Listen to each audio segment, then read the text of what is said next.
Hello students, मैं doctor Ritu Mathur आज आपके साथ थ्योरीज ऑफ ट्रांजिशन और कोऑर्डिनेशन कंपाउंड्स चैप्टर का थर्ड पार्ट डिस्कस करूंगी। इससे पहले वाले लेक्चर्स में हमने वैलेंस बॉन्ड थ्योरी के मेन पोस्टुलेट्स और ऑक्टाहेड्रल कॉम्प्लेक्स के रेफरेंस में जो उसके बेसिक फंडामेंटल्स हैं वो डिस्कस किए थे। आज हम ऑक्टाहेड्रल कॉम्प्लेक्सेस के कुछ एग्जाम्पल्स डिस्कस करेंगे जिन्हें कि हम संयोजकता बंध सिद्धांत के आधार पर समझ सकते हैं। तो यहाँ जो पहला एग्जाम्पल है वो है कोबाल्ट का हेक्साअमीन कॉम्प्लेक्स। हमें ये बताना है कि यह कॉम्प्लेक्स डायमैग्नेटिक या प्रतिचुंबकीय है, तो ऐसा क्यों है। किसी भी कॉम्प्लेक्स की बॉन्डिंग सॉल्व करने से पहले हमें उसकी ऑक्सीकरण अवस्था निकालनी आवश्यक है। तो यहाँ आप एग्जाम्पल नंबर 1 में देख रहे हैं कि कोबाल्ट का इलेक्ट्रॉनिक विन्यास 3d7 4s2 है और इसमें जो ऑक्सीडेशन नंबर है उसे कैलकुलेट करने का तरीका आपको शो किया है। कोबाल्ट कॉम्प्लेक्स में जो मेटल है उसके साथ में 6 लिगेंड्स NH3 के जुड़े हुए हैं, जो कि एक न्यूट्रल लिगेंड है NH3, इसलिए उसके ऊपर चार्ज 0 होगा। तो cobalt plus 6 into 0 is equal to +3 क्या है, इस कॉम्प्लेक्स का ओवरऑल चार्ज। तो इस तरह से हम कोबाल्ट का ऑक्सीडेशन नंबर निकाल सकते हैं जो कि +3 के बराबर होगा। यहाँ NH3 जो है वो एक प्रबल लिगेंड है। लिगेंड के बारे में डिटेल में हम तब पढ़ेंगे जब हम क्रिस्टल फील्ड थ्योरी करेंगे। कोबाल्ट +3 का जो इलेक्ट्रॉनिक विन्यास है उसके लिए हमें 3 इलेक्ट्रॉन्स निकालने होंगे, जो कि 2 4s से निकलेंगे और 1 इलेक्ट्रॉन 3d से निकलेगा। तो अब रिजल्टेंट रह जाएगा 3d6 4s 0। अब यहाँ आपको कुछ बॉक्सेस दिख रहे हैं जिसमें कि हम इसका इलेक्ट्रॉनिक विन्यास और बॉन्डिंग शो करेंगे। तो जैसा कि आपको पता है कि कोबाल्ट +3 ऑक्सीकरण अवस्था में है और ये इसका d6 विन्यास हो गया। तो इसलिए 3d में 6 इलेक्ट्रॉन्स हमें लगाने हैं। तो पहले 5 इलेक्ट्रॉन्स एक एक बॉक्स में आ जाएगा क्योंकि 5 d कक्षक हैं, और छठा इलेक्ट्रॉन जो है वो पेयरिंग पर आ जाएगा। तो आपको यहाँ 4 अनपेयर्ड इलेक्ट्रॉन्स क्लियरली दिख रहे हैं। 4s और 4p वैकेंट है। अब क्योंकि ये लिगेंड NH3 एक प्रबल लिगेंड है, इसलिए ये पेयरिंग इनिशिएट करेगा। तो ये जो 6 इलेक्ट्रॉन्स 3d में हैं ये 3d कक्षकों में आ जाएंगे पेयरिंग करके, और 2d कक्षक आपको खाली मिल जाएंगे। और आपको मालूम है कि ऑक्टाहेड्रल ज्योमेट्री में हमें 2d कक्षक dx² y² और dz² वैकेंट चाहिए। तो अब ये जो 2 3d कक्षक वैकेंट हो गए, एक 4s कक्षक और 3 4p कक्षक, 4p के 3 कक्षक ये मिलकर के संकरण करेंगे और d2sp3 संकृत कक्षक बन जाएंगे, टोटल 6। इन जो संकृत कक्षकों में लिगेंड अपना अपना लोन पेयर देगा। हर संकृत कक्षक में एक एक लोन पेयर लिगेंड से आ जाएगा, जो कि मैंने यहाँ L से शो किया है। वैसे L का मतलब NH3 है, आप NH3 भी यहाँ लिख सकते हैं। और ग्रीन कलर से आपको जो इलेक्ट्रॉन्स दिख रहे हैं वो हैं इलेक्ट्रॉन युग्म, जो कि लिगेंड की तरफ से दिए गए हैं सिग्मा बंध बनाने के लिए। तो अब आप यहाँ देखिए कि साइड में लिखा हुआ है कुछ पॉइंट्स जो कि इस कॉम्प्लेक्स के बारे में हमें डिस्कस करने हैं। Mu is equal to √n into n+2 होता है, यानी कि अगर हम चुंबकीय आघूर्ण हमें मालूम हो तो हम उस कॉम्प्लेक्स में या उस मेटल में number of unpaired electrons n की वैल्यू ज्ञात कर सकते हैं। पिछले लेक्चर में हम ये डिस्कस कर चुके हैं। यहाँ आप देखिए कि कोबाल्ट +3 का चुंबकीय आघूर्ण म्यू की वैल्यू अगर हम इस फॉर्मूला में रखते हैं तो n की वैल्यू 4 प्राप्त होती है, यानी कि इस कॉम्प्लेक्स में 4 अनपेयर्ड इलेक्ट्रॉन्स हैं। संकुल बनने के बाद अगर हम संकुल का चुंबकीय आघूर्ण देखते हैं तो वो इस n = 0 आता है, यानी कि अब संकुल बनने के बाद सभी इलेक्ट्रॉन्स युग्मित हो गए। हमने जो कॉन्फ़िगरेशन यहाँ शो किया है उसके हिसाब से भी सभी इलेक्ट्रॉन्स कैसे हैं, युग्मित हैं। और युग्मित होने की वजह से 2d कक्षक खाली हो चुके हैं। संकरण यहाँ D2sp3 होगा, ज्यामितीय अश्वलिकीय होगी। चुंबकीय गुण अगर हम उस कॉम्प्लेक्स का निकालें तो वो कैसा आएगा, प्रतिचुंबकीय या डायमैग्नेटिक, क्योंकि सभी इलेक्ट्रॉन्स पेयर्ड हैं। स्पिन इसका होगा लो स्पिन, क्योंकि इलेक्ट्रॉन्स की पेयरिंग हो गई है तो अनपेयर्ड इलेक्ट्रॉन्स का नंबर घट गया है, तो स्पिन घट गया है, तो हम इसे लो स्पिन कहेंगे या स्पिन पेयर्ड कहेंगे। और ये जो कॉम्प्लेक्स है ये इनर ऑर्बिटल टाइप कॉम्प्लेक्स होगा, क्योंकि संकरण D2sp3 है और अंदर वाले d कक्षक काम में आ रहे हैं। तो अब हम बात करते हैं सेकेंड एग्जाम्पल की। यहाँ आप देखिए सेकेंड एग्जाम्पल, K4 FeCN6 और पूरे कॉम्प्लेक्स पर चार्ज हो गया -4, क्योंकि इधर K4 पे मेरे पोटेशियम के ऊपर +4 चार्ज हुआ और पूरे कॉम्प्लेक्स पे -4 चार्ज हुआ। यह कॉम्प्लेक्स भी डायमैग्नेटिक या प्रतिचुंबकीय है। इसको हम कैसे एक्सप्लेन करेंगे? यहाँ सबसे पहले हम आयरन की ऑक्सीकरण अवस्था निकालेंगे। आयरन +6 × -1, क्योंकि 6 लीगेंड्स हैं और हर लीगेंड पर -1 चार्ज है, साइनाइड पर -1 चार्ज है, = -4। तो आयरन +2 ऑक्सीकरण अवस्था में होगा। +2 ऑक्सीकरण अवस्था में आयरन का इलेक्ट्रॉनिक विन्यास आप देख रहे हैं 3d6 होगा, और साइनाइड भी एक प्रबल लीगेंड है। तो इसके बाद में जो डिस्क्रिप्शन एग्जाम्पल नंबर 1 के लिए किया है सेम यहाँ पर भी हो जाएगा, इसलिए इसको दोबारा से डिस्कस नहीं किया है। इसके बाद आप एग्जैक्टली वही पॉइंट्स फॉलो कर लीजिए जो एग्जाम्पल नंबर 1 में हैं। अब हम बात करते हैं थर्ड एग्जाम्पल की। K3FeF6 कॉम्प्लेक्स पर चार्ज है -3। आपको सबसे पहले आयरन का इलेक्ट्रॉनिक विन्यास लिखा है 3d6 4s2। फ्लोराइड जो है वो यहाँ पर एक दुर्बल लीगेंड है, और दुर्बल लीगेंड होने की वजह से इसमें जो d कक्षक हैं उनकी स्प्लिटिंग ये कम करेगा। कम करने की वजह से इलेक्ट्रॉन्स में पेयरिंग नहीं होगी, इलेक्ट्रॉन ज़्यादा से ज़्यादा अयुग्मित ही रहना चाहेंगे। तो सबसे पहले हम ऑक्सीडेशन नंबर निकाल लें। आयरन का तरीका वही है, आयरन +6 × -1 क्योंकि फ्लोराइड पर -1 चार्ज है, = जो इस कॉम्प्लेक्स पर ओवरऑल चार्ज है -3। इससे आयरन हो जाएगा +3 ऑक्सीकरण अवस्था में, और +3 होने पर इसका इलेक्ट्रॉनिक विन्यास रह जाएगा 3d5 4s0। अब आप यहाँ देख रहे हैं कि आयरन जो मेटल है +3 ऑक्सीकरण अवस्था में, जो कि d5 विन्यास है, तो 3d ऑर्बिटल्स 5 हैं और हर एक में एक एक इलेक्ट्रॉन आ जाएगा।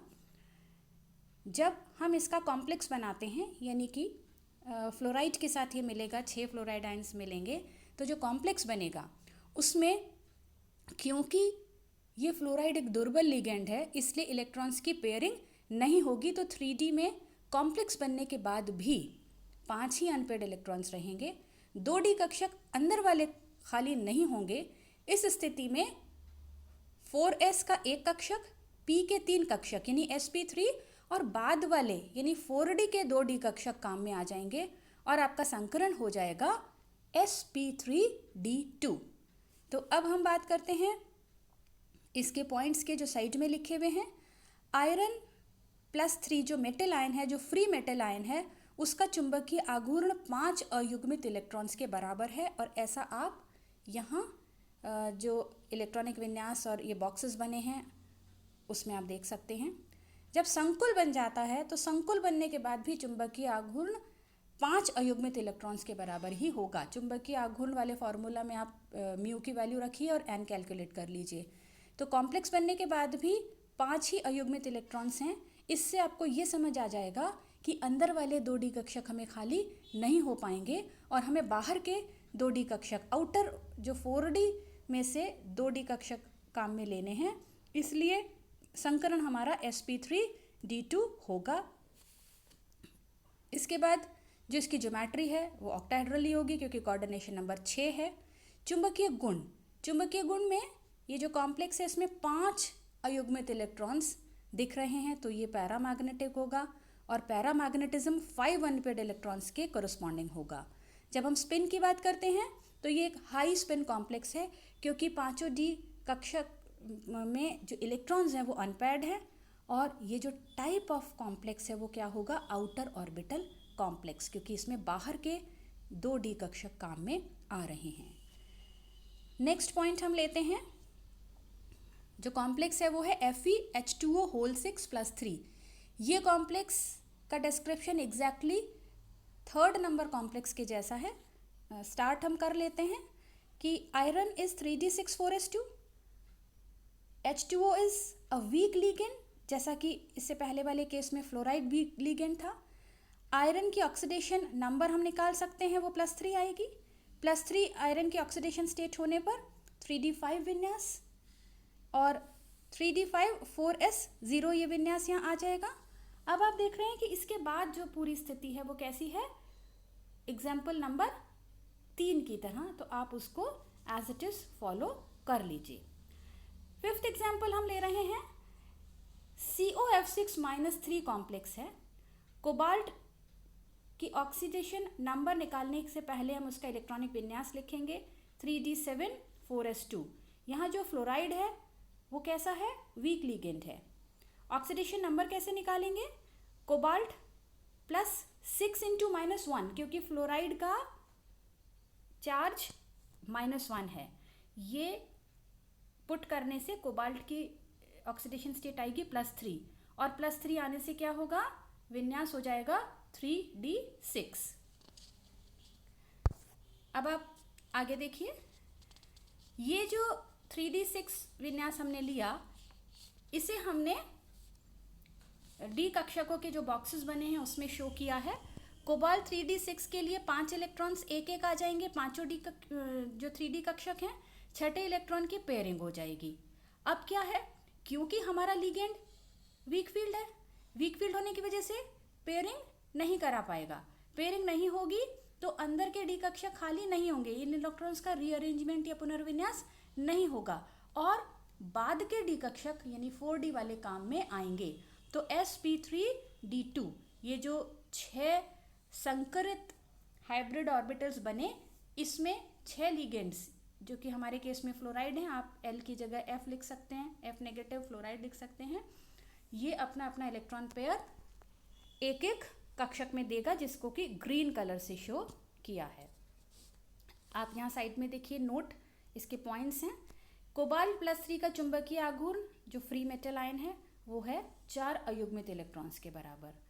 संकुल का चुंबकीय आघूर्ण भी 4 अयुग्मित इलेक्ट्रॉन्स के बराबर है, यानी संकुल बनने के बाद भी उसमें 4 अनपेयर्ड इलेक्ट्रॉन्स रहे। इसका मतलब ये है कि पेयरिंग नहीं हुई, और पेयरिंग नहीं हुई तो अंदर के डी कक्षक खाली नहीं मिले, बाद वाले डी कक्षक काम में आएंगे। तो हमारा संकरण होगा sp3d2, ज्यामिति होगी ऑक्टाहेड्रल, और चुंबकीय गुण होगा अनुचुंबकीय, क्योंकि हमारे पास अनपेयर्ड इलेक्ट्रॉन्स यहाँ हैं। स्पिन कैसा होगा, स्पिन फ्री या हाई स्पिन, क्योंकि पेयरिंग नहीं हुई है। और टाइप कैसा होगा कॉम्प्लेक्स का, outer orbital complex. Next example हम ले रहे हैं K3FeCN6 और कॉम्प्लेक्स पर चार्ज है -3। अब अगेन आपको ये पता है कि साइनाइड जो है वो एक प्रबल लिगेंड है, तो आप ये मान के चलिए कि ये जो लिगेंड प्रबल है, तो यहाँ कॉम्प्लेक्सेशन के बाद ये इलेक्ट्रॉन्स की पेयरिंग करना चाहेगा। तो अब इस स्लाइड में हम इसे आगे देखते हैं। सबसे पहले आप आयरन की ऑक्सीडेशन स्टेट निकाल लीजिए। इसका ऑक्सीडेशन नंबर आएगा +3, यहाँ कैलकुलेट किया हुआ है। आयरन +3 का मतलब हो गया हमारा विन्यास 3d5 है। नीचे आप बॉक्सेस में देखिए कि 5 इलेक्ट्रॉन्स जो हैं वो 3d कक्षकों में आ गए, सभी अनपेयर्ड हैं। लेकिन जो प्री हाइब्रिड स्टेट है उसमें यहाँ संकुलन के पहले पेयरिंग हो गई। क्यों हुई पेयरिंग, क्योंकि हमारा लिगेंड है वो प्रबल है। पेयरिंग होने से 2 जगह तो पेयरिंग हुई और 1 इलेक्ट्रॉन अनपेयर्ड अब रह गया। पहले 5 अनपेयर्ड इलेक्ट्रॉन्स थे और कॉम्प्लेक्स बनने के बाद 1 अनपेयर्ड इलेक्ट्रॉन रह गया। अब 2 डी कक्षक अंदर के खाली हो गए 3d वाले, तो हमारा संकरण हो जाएगा d2sp3। यहाँ हम देख सकते हैं साइड में पॉइंट्स हैं कि Fe+3 का जो फ्री मेटल आयन है उसका चुंबकीय आघूर्ण 5 अयुग्मित इलेक्ट्रॉन्स के बराबर है, जैसा कि आप यहाँ चित्र में देख रहे हैं। संकुल बनने के बाद चुंबकीय आघूर्ण एक अयुग्मित इलेक्ट्रॉन के बराबर है। इसका मतलब 5 पहले थे, अब एक रह गया, इसका मतलब इलेक्ट्रॉन्स की पेयरिंग हुई है। अंदर के 2 डी कक्षा खाली हो गए, इसलिए संकरण होगा D2sp3। ज्यामिति होगी अष्टफलकीय। चुंबकीय गुण, चुंबकीय गुण में हम ये बताएंगे कि जो संकुल है वो अनुचुंबकीय है, जो फ्री मेटल आयन था वो ज्यादा अनुचुंबकीय था, 5 अनपेयर्ड इलेक्ट्रॉन्स थे, लेकिन संकुल जो है वो भी अनुचुंबकीय है, लेकिन इसका अनुचुंबकत्व एक अयुग्मित इलेक्ट्रॉन के बराबर है। स्पिन हमारा होगा लो स्पिन, क्योंकि इलेक्ट्रॉन्स की पेयरिंग हो गई है। यहाँ पर एक अनपेयर्ड इलेक्ट्रॉन है, लेकिन पहले के मुकाबले में कम हो गए, पहले 5 थे फ्री मेटल में, अब एक रह गया। और टाइप हो गया इनर ऑर्बिटल कॉम्प्लेक्स। अब हम इसका लास्ट एग्जाम्पल लेते हैं D7 विन्यास का। D7 विन्यास में जब मेटल होती है तो वो जनरली ऑक्टाहेड्रल कॉम्प्लेक्स नहीं बनाती। क्यों नहीं बनाती? कि आपको ये पता है कि 5 डी कक्षक होते हैं। अगर हम 6 इलेक्ट्रॉन्स तक की यानी D6 विन्यास तक की बात करें तो पुनर्विन्यास इलेक्ट्रॉन्स का करने पर हम उन्हें 3 में अरेंज कर सकते हैं। 6 इलेक्ट्रॉन्स को 3 डी कक्षकों में अरेंज करके 2 डी कक्षक अगर हम चाहें तो खाली कर सकते हैं, लिगेंड अगर प्रबल है तो। लेकिन अगर 7 इलेक्ट्रॉन्स हैं तब किसी भी स्थिति में 7 इलेक्ट्रॉन्स को हम उन 5 डी कक्षकों में इस तरह से अरेंज नहीं कर सकते कि हमें 2 डी कक्षक खाली मिल जाएं। तो इसलिए generally they do not form octahedral complexes, but cobalt +2 octahedral complex बना सकता है। तो ये कैसे बनाएगा? इसमें आप देखिए एग्जाम्पल लिखा है CONH3 ये ब्रैकेट में हो गया कॉम्प्लेक्स, एंड Cl2, यानी कि इस पूरे ब्रैकेट के ऊपर +2 चार्ज होगा।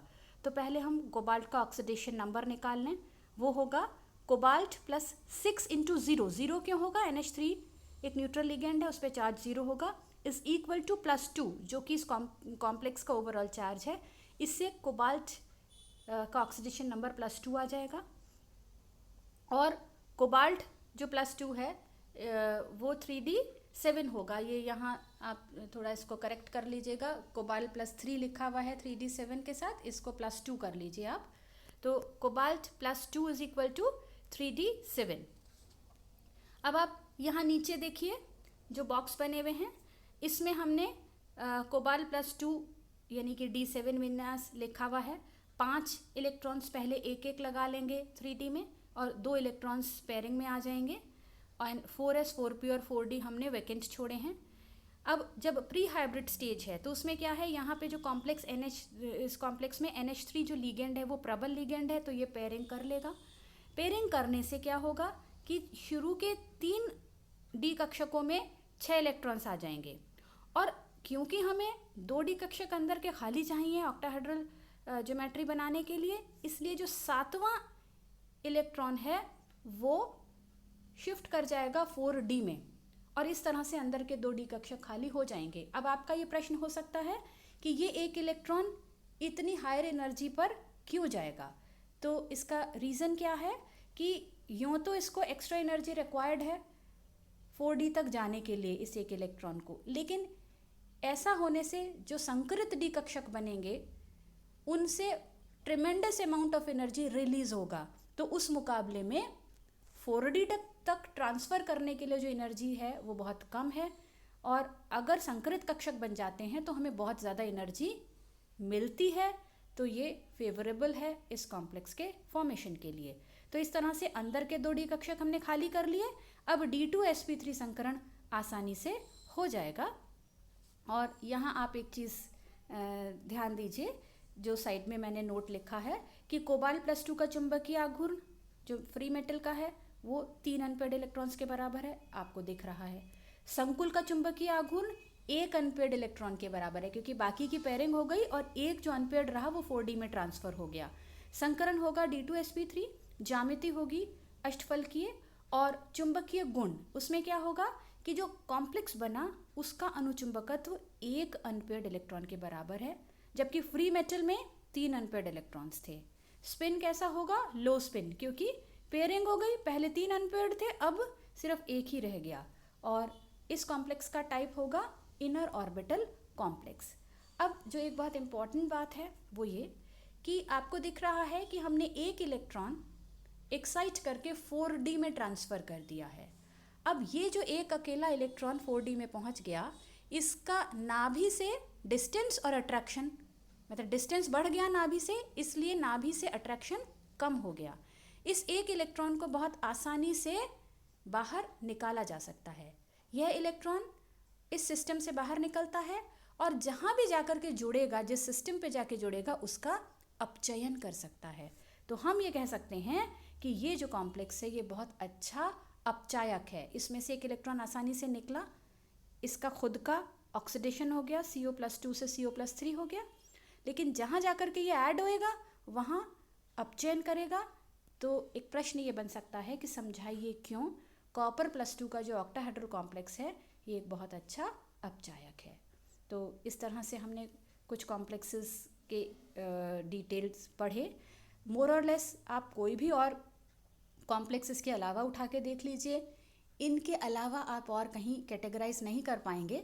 तो बाकी प्रैक्टिस आप अपनी तरह से कर सकते हैं और इसके बाद हम नेक्स्ट पॉइंट नेक्स्ट चैप्टर के का जो लेंगे वो अगले लेक्चर में लेंगे। Thank you.